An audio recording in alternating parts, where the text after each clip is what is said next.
Hi again, this is Nadia here with another reading from True Scriptures Ta'anek, and this evening we're up to Uiyqara, chapter 7.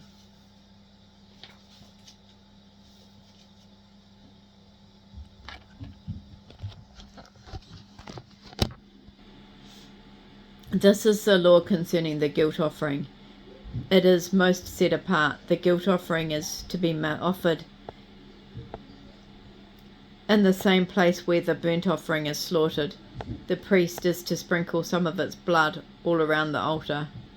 All of its fat shall be offered, including the tail fat, the fat that covers the insides, the 2 kidneys, and the fat that is on them, which is by the loins, and the appendage on the liver, which is to be removed with the kidneys. The priest must completely burn them on the altar as an offering made by fire to Yahuwah. It is a guilt offering. Every male priest shall eat it. It must be eaten in a set apart place. It is most set apart. The guilt offering is like the sin offering. There is one law for them both. It belongs to the priest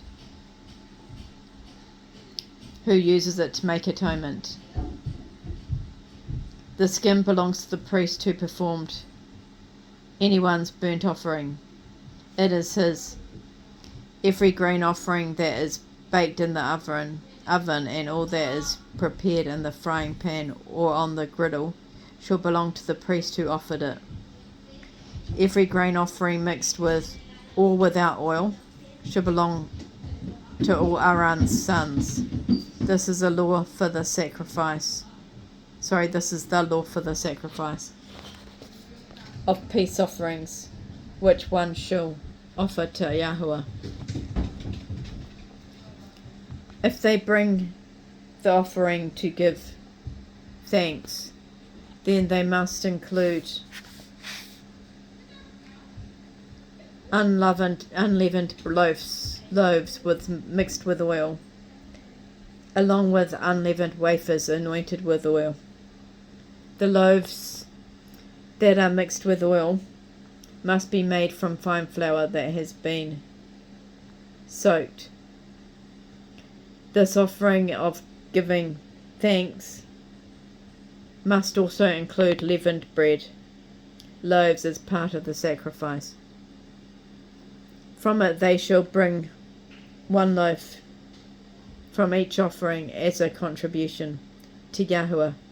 It belongs to the priest who sprinkles the blood from the peace offerings.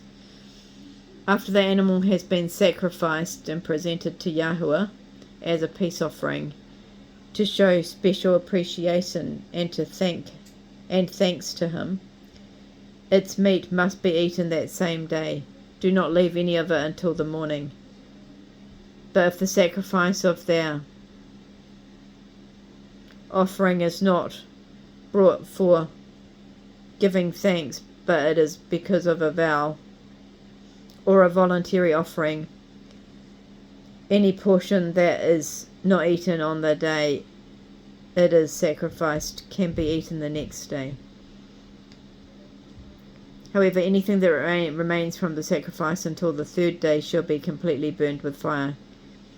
Any meat left over from the sacrifice on the 3rd day shall not be accepted. It shall have no value as a sacrifice, and there shall be no credit given to the one who offered it.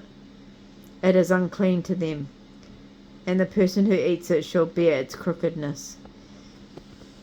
Any meat that touches any unclean thing is not to be eaten, and must be burned with fire.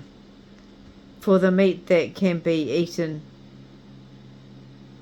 it may only be eaten by a person who is ceremonially clean.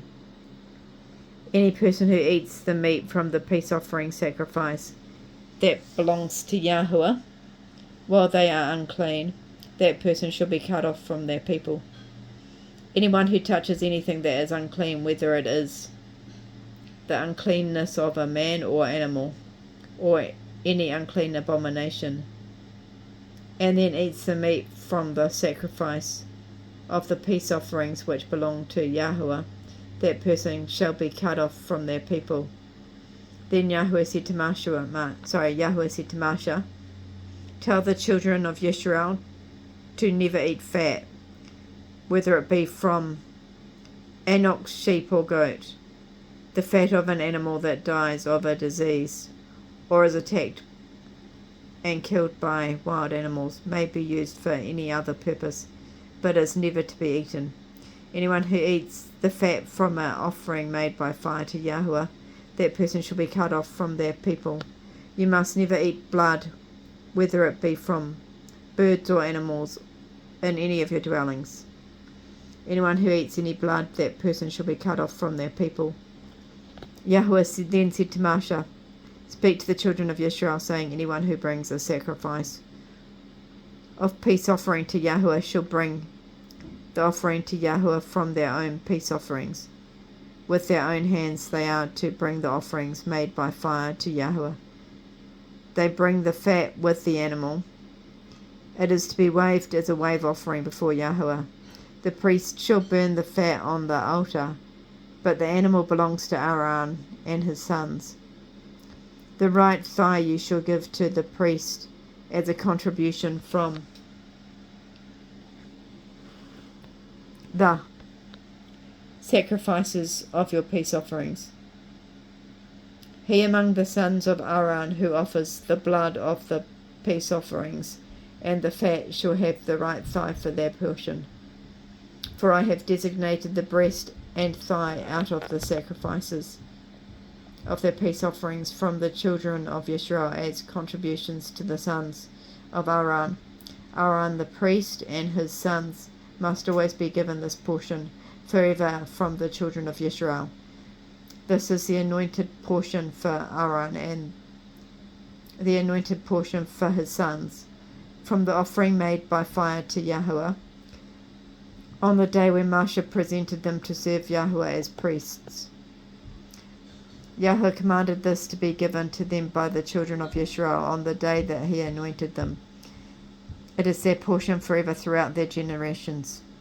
These are the laws for the burnt offering, the grain offering, the sin offering, the guilt offering, the ordinations, and the sacrifice of the peace offerings, which Yahweh commanded Moshe to do on Sinai, also known as Mount Sinai, on the day that he commanded the children of Israel to bring their offerings to Yahweh in the wilderness of Sinai.